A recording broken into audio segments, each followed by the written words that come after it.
Tune in tomorrow when we will look at John Kennedy Toole's unheralded early work, The Neon Bible. It's like Raskolnikov filibuster deoxymonohydroxynate. The hell does rant mean? You boys ever read Huxley, Brave New World? Yeah. Now we're going to talk about Emily Dickinson. The poem entitled A Narrow Fellow in the Grass. Come on, Ginsburg. That's not a tall tale. It's a book by Mark Twain. Look, let's just do this thing. I got it!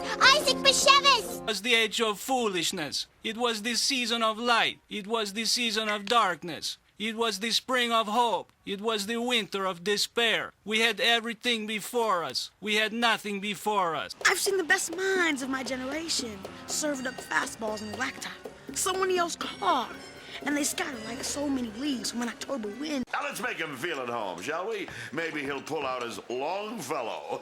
Ooh, a paperback copy of I the Jury, you know. I'll just hang on to this for you until you turn 10. Simplify, simplify, simplify. Thoreau? And hit and catch and run too. Ah, Dostoyevsky, the mad Russian. Plato's Symposium. This yours? Oh, yeah. It's pretty worn out. Yeah, I've read it like 100 times. I find Aristophanes' quasi-satirical origin myth regarding the three genders both fantastic and serious. I don't buy them a copy of Catcher in the Rye and then lecture them with some 7th grade interpretation of how Holden Caulfield is some profound intellectual. He wasn't. He was a spoiled brat. He's like something out of Mark Twain, whose real name was Samuel Clemens. How does that further this conversation? And we're in the home of Jane Austen. Jane Austen? I don't think she's on my history test, Stewie. Oh, I know. We're just here to release pent-up time travel thoughts. I make you read every article in that magazine, including Norman Mailer's latest claptrap about his waning libido. Hey, over here! Have your picture taken with a reclusive author. Today only, we'll throw in a free autograph. These wings are delicious.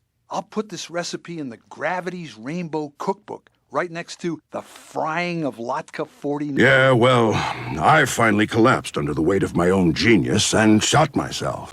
I got into the garbage and ate some chocolate. Samuel Clemens, Mark Twain. Same guy. Huck Finn. Another guy. You're reading Gravity's Rainbow?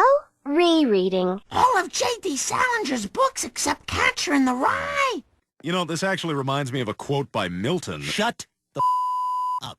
As Mr. H.L. Mencken said, the common man's a fool. Do not go gentle into that good night, to quote Bob Dylan. No, Dylan Thomas. It's a very Portnoy's complaint. I don't... What do you mean by that? Oh, you know, just with the port and the shipping.